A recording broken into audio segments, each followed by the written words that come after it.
This Joe Rogan situation is actually getting worse faster than even experts thought. These reckless Ben 200K Lego scandal updates really expose what's gonna happen next from here. A UK teen who died from a stab wound while handcuffed to spark mass outrage, and everything you've seen around Spencer Pratt, it's just gonna get crazier from here. We're talking about all of that and even more on today's brand new Philip DeFranco show. You daily dive into the news, so buckle up, hit that like button, and let's just jump into it, starting with this. While the United States was at the peak of its largest measles outbreak in decades, Joe Rogan was actively driving people to dangerous and unproven treatments. And that's not me shit talking or speculating, that is literally the findings of a newly released medical study by the JAMA Network. Right, last year, the US saw the most reported measles cases, outbreaks, affected states, and deaths since 1992. And that's kind of insane because until 1989, doctors routinely recommended a second dose of the measles vaccine for kids who were 4 to 6 years old, or about 3 years after the first dose. And so we're talking about levels that really haven't been seen ever since kids were given proper immunity to the disease. And since the outbreak last year, measles cases have still remained historically high. Or just by the end of May, the CDC reported a total of just under 2,000 cases, which is insane because that's just a few hundred lower than the under 2,300 for all of last year. And we're not even halfway through the year. At the current rate, 2026 could easily surpass 2025 if the current trends continue. And you've got experts left and right believing that the US is on track to lose its measles elimination status this fall. But then also you have this new JAMA study specifically focusing on the peak of last year's outbreak around February and March when transmission was the highest. And during the absolute height of the outbreak, there was an influx of prominent public figures that were pushing to take vitamin A or cod liver oil, which contains high levels of vitamin A, as a treatment for the measles. And before we even get into the Rogan clips, I want to be very clear here. There are no proven treatments for the measles. All you can do is manage the symptoms once you get it. But there's also a very simple way to prevent against the measles. And this, it might be crazy, it might shock you, but it's the measles vaccine. 1 dose is 93% effective against measles, and 2 doses are 97% effective. And CDC data shows that more than 90% of confirmed infections in both 2025 and 2026 cases were among people who were unvaccinated or whose vaccination status was unknown. And then you compare that to vitamin A, which is essentially an unproven treatment, at least in developing countries like the United States. Right? There are some very limited studies that show vitamin A can be an effective supportive measles therapy for children in lower income countries who are malnourished and have vitamin A deficiencies. But there's not actually much evidence that it's effective in higher income countries like the United States, where less than 1% of the population has a vitamin A deficiency. In fact, ingesting too much vitamin A can actually be toxic, right? And that's because of the way that our bodies store vitamin A. It accumulates in the liver and other tissues. And so in very serious cases, that toxicity can cause vomiting, muscle weakness, liver damage, and potentially even damage the bones and brain. But in late March of last year, at the height of the historic outbreak, you had Rogan spreading dangerous misinformation about vitamin A during an interview on his podcast with Dr. Suzanne Humphries, right, who's a well-known vaccine skeptic who wrote an incredibly controversial book called Dissolving Illusions that Rogan has repeatedly touted. But it's the doctors should be recommending those things too. Like they're good too. Like vitamin D, super important. You know, vitamin A, super important. And one of the things that you talked about in the book is that I think this was really important when you were talking about the measles vaccine. You were saying that either if you get an infection with measles, just a natural infection, or if you get the vaccine, you're still going to get depleted of vitamin A. Like if you get vaccinated for the measles, you should be taking vitamin A as well. Your body's going to get depleted just by getting that shot. They don't tell you that. And that episode, just on YouTube alone, reached 2.7 million people, so not including all the other places the podcast shows up or even the clips. And by no means was that the only time that he spread false information about measles to his millions of followers. Just a few weeks before, while discussing Humphries' book on another episode, he dramatically downplayed the severity of the disease while seemingly confusing it with chickenpox. And while he didn't talk about vitamin A during that episode, he did explicitly undermine the effectiveness of the measles vaccine, falsely claiming that people mostly stopped getting the disease because sanitation and nutrition improved. They all had dropped off, and then the vaccines measles come along. Included. Speaking of the current thing, which that's is a controversy. An infection that everyone got when I was a kid. And what happened was you'd get sick for a few days, and then you'd be immune for life. Yep.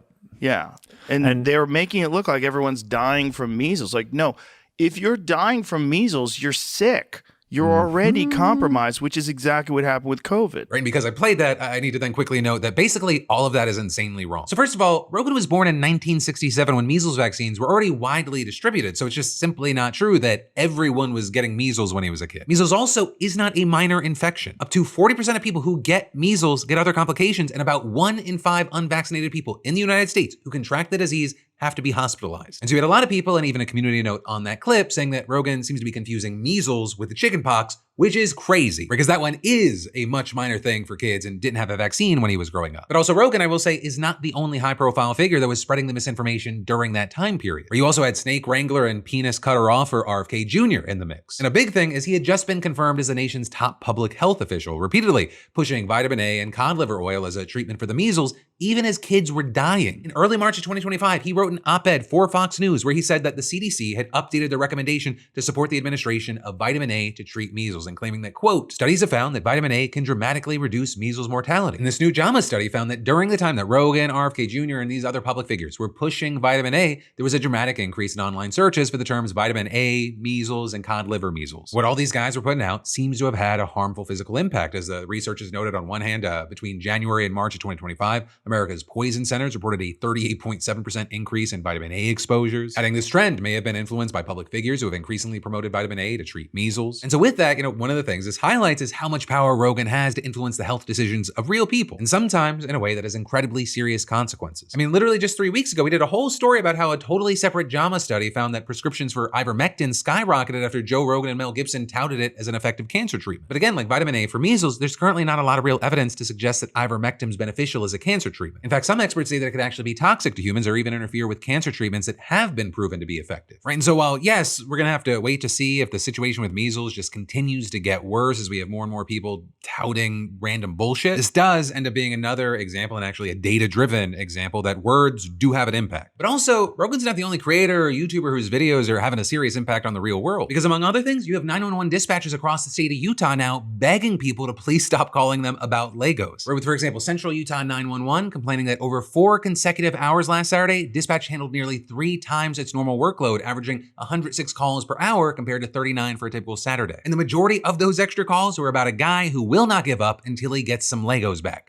Benjamin Schneider. Or we've been talking about him. A lot of people know him now as Reckless Ben. And if you have no idea what I'm talking about, I'm gonna link to my last 2 videos on it in the description. It is worth the ride, but TLDR for today's show, another guy by the name of Brian, he signed a deal with a local bricks and minifigs franchise in Oregon to sell his dad's $200,000 Lego collection. They'd then sell it piecemeal out of their store and he'd get a 65% cut. Thing is, after a dispute over the franchise, Bricks and Minifigs corporate seized the store, kicked out its previous owner, and sold it to new people. But then also with that, Brian claims that they stole his Legos and refused to recognize the contract signed by the previous owner. So then in comes YouTuber Reckless Ben to try to get those Legos back, and things have just spiraled out of control. Or with Ben trying increasingly outlandish schemes to expose Bricks and Minifigs and force them into court, eventually going to Utah to serve legal papers to the store's new owners. But then things go off the rails. We're starting to see things like Ben's car getting searched for heroin, his Airbnb being searched for stolen Legos, ironically enough, and eventually he and his crew were arrested for stalking, trespassing, and disorderly conduct, among other charges. And among other things, you have Ben kind of pointing to a conspiracy, since the store's new owners are Mormon and the police are reportedly part of the Mormon community. So he reportedly flees to Mexico. Bricks and Minifigs sues him. The police released body camera footage from their interactions with him, supposedly for the sake of transparency. But they also redacted numerous parts, claiming that it was to protect the alleged victim, the store's new owner. But you had Ben there accusing them of redacting those parts because they show the cops not finding any stolen Legos at his Airbnb. And again, even this is just scratching the surface. I'll link below, but this gives you kind of a good idea why Utah police have been getting bombarded with angry callers who want justice for Ben and Brian. Thing is, though, the only one that's involved in the situation in Utah is the American Fork Police Department. So at least 2 other agencies have pleaded with people to stop calling them, saying they have nothing to do with this controversy. And you had Central Utah 911 giving, I think, the lengthiest statement saying, "We would also ask people to remember there are real people answering these phones," and saying over the weekend, dispatchers were yelled at, cursed at, threatened, and subjected to ongoing harassment for circumstances completely outside of their control. And then adding, imagine needing to report a house fire, a serious crash, a heart attack, or a crime in progress and being placed on hold because every available line is tied up by calls seeking information that dispatch cannot provide. Though also to be clear here, Ben did not tell people to call 911. And so in the meantime, you've got Bricks and Minifigs going the legal route. In fact, both by suing Ben, but also by going after his source of income. Because according to Patreon, last week, Bricks and Minifigs submitted an official takedown request for all accounts and content affiliated with Reckless Ben, or with them citing their restraining order and preliminary injunction against him. And then instead of Patreon, kind of doing the text screenshot response that we often see on social media, the CEO and co-founder of Patreon, Jack Conte, posted a video announcing their decision. So after an extensive review and investigation by Patreon's trust and safety team, we have in fact, unfortunately, determined that Bricks and Minifigs can stuff it. We're keeping Ben's page up. And if Bricks and Minifigs doesn't like that, they can sue us. Patreon out. And so we're gonna have to wait to see what happens with the whole bricks and minifig situation, but I don't know if corporate there realizes like how big of a situation this is. Not only does it seem like they're alienating people that are super into Legos, but the brand, it seems to be getting wrecked for normies alike. All while, just on YouTube, Reckless Ben has gone from I think around 426,000 subscribers to now over 1 million subscribers since this whole thing started. So he is getting a bigger audience to keep the heat on, and that's without other people reporting on this. But again, for now, we're gonna have to wait to see how this plays out. There's the online world, the court of public opinion, and then, of course, real court. And nothing in that world is ever guaranteed. But then also, well, you got Patreon apparently standing up for their people as a matter of principle. We're seeing CBS doing the exact opposite. Right? Because remember that dramatic showdown between one of their most standout reporters, Scott Pelley, and the network's new leadership? Well, it came to a climactic end last night. Because after Monday, when Nick Bilton met with the 60 Minutes staff to introduce himself, and Scott Pelley gave him, just a brutal verbal thrashing, also reportedly saying that Weiss is murdering the show, saying that she has no qualifications and barely do you. He then reportedly grilled Bilton about the recent firings, asked him, why do you even take this job knowing you're never going to be welcome? They spar back and forth. You got the staff behind Pelley laughing in Bilton's face, applauding as he left the room. And well, then things got even spicier because yesterday there was a second meeting, this time between just Pelley, Bilton, Weiss, and the CBS News president. But that reportedly meant to find a path forward after Monday's fireworks. But you have sources saying the meeting turned contentious again and ended with no clear resolution. With Pelley later telling the New York Times that Weiss wouldn't answer his questions about why the network had fired its staff. So he left, and then later that night, Bilton delivered the big news. Pelley was fired immediately. And he wrote in the termination letter, "One of the first things I did in my new role was call you to talk and invite you to dinner," and saying it was a profound disappointment that you rejected that overture and chose ambush instead. Saying yesterday, you hijacked my first meeting with staff to disparage me, my qualifications, and my intentions with remarkable incivility and contempt. Saying I welcome a diversity of viewpoints and respectful debate among the team, but this was nothing of the sort. Yesterday's performative display of hostility enacted in front of the staff instead of a civil, private conversation demonstrated that you have no interest in contributing to the future success of the show or approaching my new tenure with a mind open to collaboration and progress. Now for Bilton to just fire someone like Pelley, who's been at CBS since 1989, has become one of its most respected and outspoken voices, that's already explosive on its own. But also, Pelley's not going out quietly. Right? He's 68 years old, seemingly he's got nothing to lose, and he's pissed. And so you had him putting out a vicious statement condemning the purge of CBS by Bilton, Weiss, and Ellison, writing, "For my part, new management has instructed me to inject falsehoods and bias into a politically sensitive story. I've been told to include assertions that are unverified. To date, in every case, I have managed to ignore these instructions or refuse them." But also adding, recently, politicians have been invited to choose correspondents for interviews on the broadcast. Giving politicians control over 60 Minutes interviews is not how this is done. And adding, finally, incompetence and unprofessionalism in the new management have wreaked havoc. In a case involving one of my stories, the entire program came within 19 minutes of not getting on the air at all. Now the collapse of values at the top has become untenable. The leadership of 60 Minutes is no longer recognizable. The principles I hold dear are gone, and so I must leave as well. And so we'll have to see, how the remaining staff at 60 Minutes and CBS as a whole react. But already this morning you had Weiss apparently trying to stem the bleeding, with Weiss defending the decision to fire Pelley on a newsroom editorial call, reportedly saying, "I'm only interested in working in a newsroom that is built on trust and mutual respect. We cannot do our work without it." And then adding, despite our attempts to engage with Scott Pelley and to find a way back, unfortunately, we weren't able to do so, and so we had to part ways. We did not want that to happen, but that's the path that he chose. But then in response to that, you had Pelley clapping back again, saying, "Barry Weiss knows what she said is not true. At no point did anyone in the Tuesday meeting suggest that there could be steps taken by either side that would lead to a resolution. Weiss and the president of CBS News were openly hostile from the start. Firing was raised by the president in the first 15 seconds. No CBS executive at any time suggested a way back. To say so now is disingenuous, and they know it." So that is, probably the end of all the controversy and drama at CBS News, and I'm sure everything's going to be hunky-dory from here on out. And then there's more that we got to dive into in just a minute, but first let me thank a sponsor and say, the older that you get, the more having fun tonight becomes a negotiation with still needing to function tomorrow. And especially with our Crashing Out tour coming up, get your tickets right now. I already know that there's going to be late nights, after show drinks, travel, and mornings where I gotta show up. And that is absolutely why I'm bringing today's sponsor, ZBiotics Pre-Alcohol Probiotic, with me. It's not one of those drink water and hope for the best situations. ZBiotics Pre-Alcohol Probiotic drink is the world's first genetically engineered probiotic invented by PhD scientists to tackle rough mornings after drinking. And how it works is that when you drink, alcohol gets converted into a toxic byproduct in the gut. And it's a buildup of that byproduct, not just dehydration, that's to blame for rough days after drinking. And pre-alcohol produces an enzyme to break that byproduct down. So just remember to make pre-alcohol your first drink of the night, drink responsibly, and you'll feel your best tomorrow. It's worked for me, and when we're on tour, if the show wraps, but the night keeps going, pre-alcohol is gonna be my first drink. It's designed for responsible adults who want to enjoy a night out and still feel ready to take on the next day. So hey, go to ZBiotics.com/DeFranco and use code DeFranco for 15% off your first order. Or just scan that QR code and feel your best tomorrow. But then, diving right back into the news, a Trump-backed candidate lost his primary for the first time this year. A Republican might actually be leading the race to be California's next governor. And MAGA, they're already basically accusing the Democratic Party of cheating. And those are just some of the big takeaways from elections that took place across the country yesterday. And we'll start with Iowa, which is a state the Republicans have effectively dominated for at least a decade. But this year, you have Democrats thinking they can be competitive in 3 of its 4 House races, its Senate election, and the contest to replace the state's retiring Republican governor. And it's actually that governor's race where you had the Trump-endorsed candidate, Congressman Randy Feenstra, losing, which is kind of huge. It marks the first time that a Trump-backed candidate has lost his or her primary since they got underway in March. Though also, I'll say he's possibly the highest profile candidate to lose a Republican primary with Trump support since as far back as 2017. That said, though,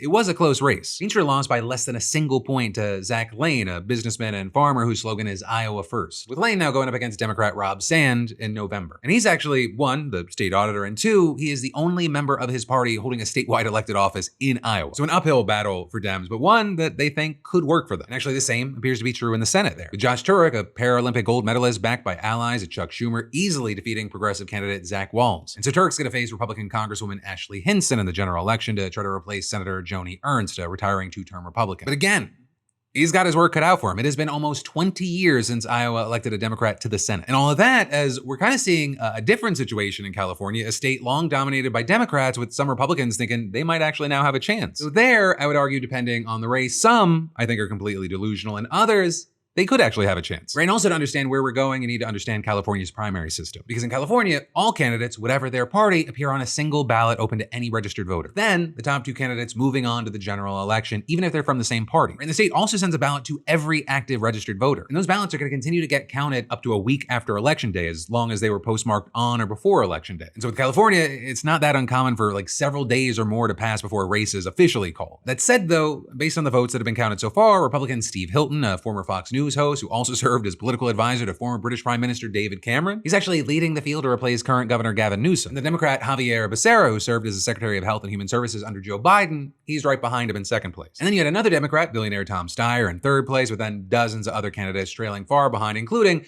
Barack Obama, but not that Barack Obama. And so if everything holds here, Becerra is very likely going to be the next governor of California. Because Becerra, he'd actually been polling in the single digits, and then former Democratic Congressman Eric Swalwell, he was the favorite, and then all of a sudden he had a scandal with several women, including a former staffer, accusing Swalwell of everything from sexual harassment to sexual assault. Swalwell then suspending his campaign, resigning from Congress, although he denied the criminal and assault allegations. And actually, I'll say, funny enough, Trump might have actually saved the Democrats in California. Right? Because Trump, he ended up throwing his support behind Hilton instead of the other leading Republican, who was Riverside County Sheriff Chad Bianco. And they at times were the top 2 in the polling. There was a whole scenario where maybe they were the 2 that were going to go on to the general. But of course, the Trump endorsement, it's going to siphon votes away from the other Republican. And then, of course, pending hell freezing over, it's still California. They're gonna go Democrat, at least at a state level, for governor. That said, though, there is a big question mark around LA. Because current mayor Karen Bass, she led the pack there, winning almost 35% of the vote, at least according to the latest count. But she did not get an outright majority, which is needed to claim the victory. And so she's gonna be advancing to the runoff against Spencer Pratt, right, a registered Republican who won around 30% of the vote. And while Pratt, he's widely known as appearing on the early 2000s reality show The Hills as kind of a villain, he also lost his house in the 2025 Palisades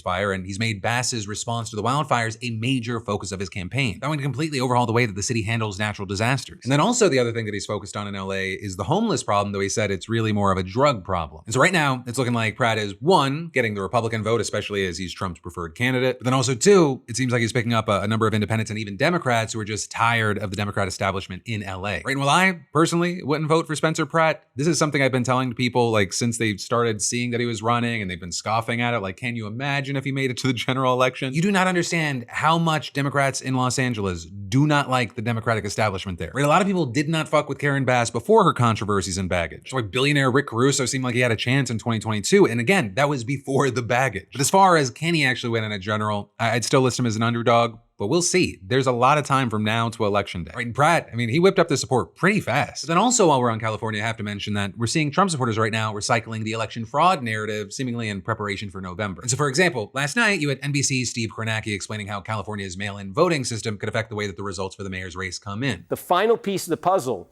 that we won't know tonight, right, is the late arriving vote by mail. And we're talking about probably like a third of the vote. in Los Angeles, we're probably not going to be getting until tomorrow and maybe days to come after tomorrow. And there's certainly a ton of precedent here that late arriving vote by mail is going to be significantly more Democratic friendly than all of the other votes. And with that, you've had several, we'll call them MAGA-friendly accounts pointing to this phenomenon and even sharing that exact clip to argue that the Democrats have been cheating, with people pointing to commentators like Tim Pool and Benny Johnson saying that they're amplifying that claim. And then actually, that brings us to another story that right-wing voices are amplifying right now, though this one I'll say involves a tragic case in the UK where the family of a murdered teenager is begging the community to not use their son's death to stoke division across the country. But with that, last night you had the streets filled with protests, outrage, and chaos. Right? And this stems from the December killing of 18-year-old Henry Novak, who told police that he had been stabbed and couldn't breathe. But the police, they responded by handcuffing him and telling him that they didn't believe him. And that's as the person responsible was standing by just watching the whole thing play out. Or with that being 23-year-old Vikram Digwa, who was just sentenced to life in prison for the killing. But when police initially responded to the crime, Digwa falsely told them that he had been the victim of a hate crime and they treated Novak as the suspect. Right? Newly released body cam footage showing this, it sparked outrage across the country.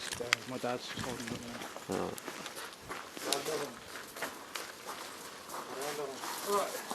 He keeps dropping side to side, so I'm just trying to keep him set up. Alright. He's got a mouthful of blood, I don't want him. He was on the bin on the other side of this gate. He's jumped over these fences and stuff like that. What's your name, mate? Huh? Has anyone been hurt other than him? Yeah, me. He's grabbed my brother, he's took my turban off, started grabbing my head. Are you like injured? that. Yeah, I've got swollen eye, little bruises. Alright, just step back a little bit for me. Someone flag these down. Got this stud. Right, let's get you out of there, shall we? Oh. I was in bed asleep. Whenever we just found me up there, look, someone's attacked me. I can't breathe. Grab his other arm. What's happened to you, alright? You've been stabbed? Whereabouts? I don't think you have, mate. Police then start cuffing him behind his back, and the BBC actually cuts the audio from this part due to its distressing content. But when the audio comes back, we hear the officers say, Saying he's been stabbed, so Where let's is it just you check think him. you've been stabbed? In the face? Oh no, but we have to check, don't we? What's your name, mate? At the moment, you are under arrest. That's for assault, so you do not have to say anything, may harm in defence. If you do not mention when questioned, it's up to which you later line of court. Now with this, you had Hampshire police releasing a statement saying that within 3 minutes of interacting with Novak, they began performing CPR and are, quote, sorry they couldn't save Henry, and that he was handcuffed and arrested as he lost consciousness. But then also adding that there was likely nothing that the officers could have been able to do to save him, as his wounds were deep and internal and he had extensive internal bleeding. And as far as what actually happened, like what led up to Novak's killing, well, Digwa claimed that Novak had intentionally barged into him while they passed each other on a street in Southampton. But you had the sentencing judge saying that that was a lie, claiming the two had an interaction while passing one another, and that Novak perhaps cheekily made a comment asking if Digwa was a bad man after seeing that Digwa had a sheathed dagger. Novak was apparently filming on his phone as he said this, and Digwa told him that he was a bad man and took his phone. After which, the events become less clear, but the judge said that there may have been a physical struggle over the phone, and during that struggle, Digwa's turban may have been knocked or punched off of his head. And then after that, you had Digwa deliberately stabbing Novak in the chest and in the legs. There's also been a debate about the weapon that was used, as Digwa said that he was carrying a religious knife. And while Sikhs, they're legally protected and wearing a small knife, it's known as a kirpan at all times, Digwa was also wearing a second, much larger dagger, and that was the weapon that he used in the killing. And this week, he got sentenced to life in prison with a minimum term of 21 years. Now, currently, there's an investigation into how the police handled their interactions with Novak. You also have just a lot of people incredibly upset and disturbed by the body cam footage, seeing the officers dismissing Novak as he was dying. You also have the Sikh community strongly condemning the killing, and some even telling BBC that before this murder, Digwa had been banned from a place of worship over his behavior. Prime Minister Keir Starmer called the body cam video harrowing and added that there are serious questions for the police to answer. Novak's family has also condemned the police's action, saying that their son did not die with dignity, but they also emphasize that the family, they don't want his death to be used to create further division, hatred, or tension. And you had them putting out this plea because many right-wing figures in the country have focused on race here, on the fact that Novak was white and Digwa is Sikh. And one of the loudest voices you have right now is MP Nigel Farage saying that this was an example of anti-white discrimination and prejudice. Or you had him comparing Novak saying, I can't breathe, to the murder of George Floyd, and said that UK leaders were more outraged about Floyd than this, and adding, proof, if ever there was any, that we're living in a two-tier culture in this country where the rights and privileges of white people matter less than those of ethnic minorities. Henry's family have responded to this in just the most extraordinarily dignified way. But I suggest the rest of us respond to this with pure, cold rage. We need a change in culture. Enough of anti-white prejudice. A promotion of the idea that white lives matter just as much as black lives. You've also had others like Elon Musk posting a bunch of footage, writing, "The West has created an utterly evil state religion where an accusation of racism is the gravest offense that can be committed, even worse than rape or murder. So if police show up at a crime scene and a British boy is bleeding out and an immigrant says the British boy is racist, the cops will cuff the dying British boy." You're also seeing it being used to spread anti-immigration messages with, for example, far-right MP Rupert Lowe writing, "Innocent young men and women put through the most unimaginable pain because our country has failed to do what needs to be done, because children have to be sacrificed to death in order to appease foreign cultures that have no place in our country. And adding, I have had enough of all of it. I'm going to look back in anger. I urge you all to do the same." And last night, you had major protests in Southampton, resulting in 11 officers and 1 police dog getting injured. With that, reportedly starting with a few hundred demonstrators outside of the Southampton Central Police Station, with speakers saying things like, I heard someone say this isn't about race. This is about race. Yes. The white boy who done nothing was handcuffed. The murderer in possession of a knife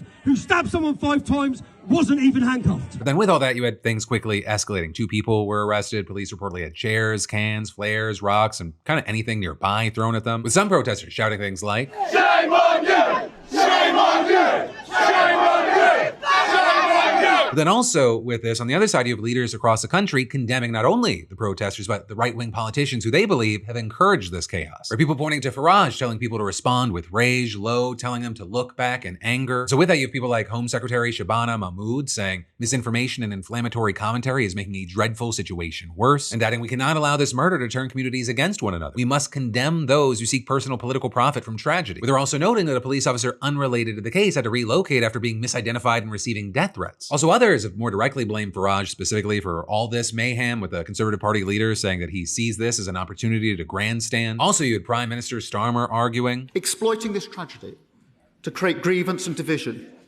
would be wrong in any circumstances, but to do it when the family are expressly saying, please don't, is unforgivable.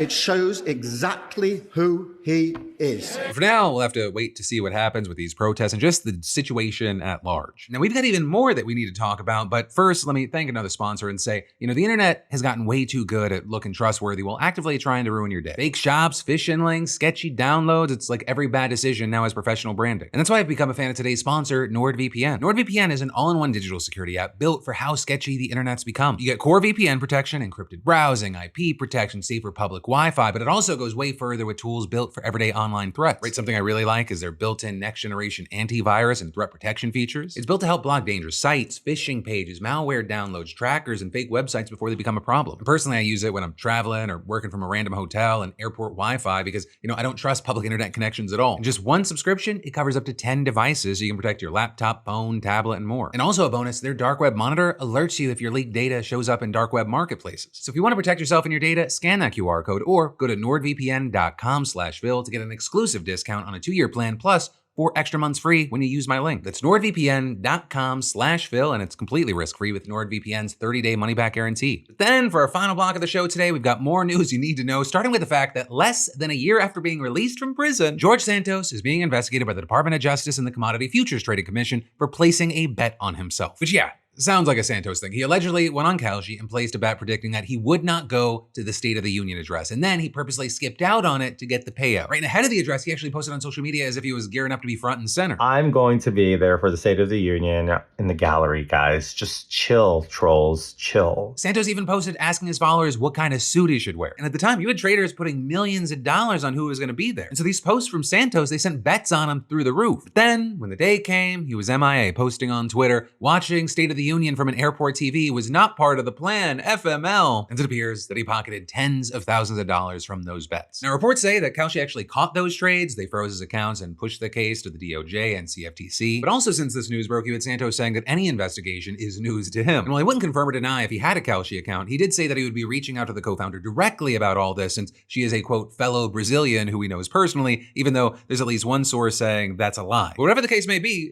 it seems like he's brushing it off, making a post saying, I hate to disappoint, but I don't engage with rag reporting anymore. Business as usual on my end, haters. And so for now, we'll have to wait to see what comes from the investigation and if Santos here is just kind of bluffing, putting on a brave face, even though he might know that he's fucked. But maybe he's just counting on a Trump pardon since Trump already commuted his previous sentence. Also, speaking of sketchy situations and people, it is now official. Acting Attorney General Blanche has confirmed that the Trump administration is cutting the slush fund. That about $1.8 billion that was believed to go to people like the Jan 6 rioters. With Blanche saying that the reason for the fund was that there was a lot of people in this country who had their government weaponized against them, and adding that those reasons remain as important as they were before, but we are not moving forward with the fund. But that is also not the full story, because even though they're dropping this fund that very likely was just going to go out to Trump allies, Trump and his family are still going to get to keep their protection from IRS audits. Right, that agreement was being negotiated around the same time as the slush fund, but technically it's separate. And so this ends up kind of being another Trump special. For everyday people, which are not people that are watching this show that are in tune with the news, they're just going to hear about the $1.8 billion fund, and all of a sudden now it's not a thing, and they're not going to see what's happening with the other hand, which is Trump getting protection from the IRS. And also, just for context, that thing, that's a big payday for Trump. He's saving $100 million in just one IRS investigation that he was facing. It's almost like why it's illegal for the president and most other executive officials to decide when to start and stop IRS audits. And so you have people saying, this could be a breach of the Constitution's emoluments clause, which says that presidents can't receive any personal financial benefits from holding office. However, you have Blanche, who, yes,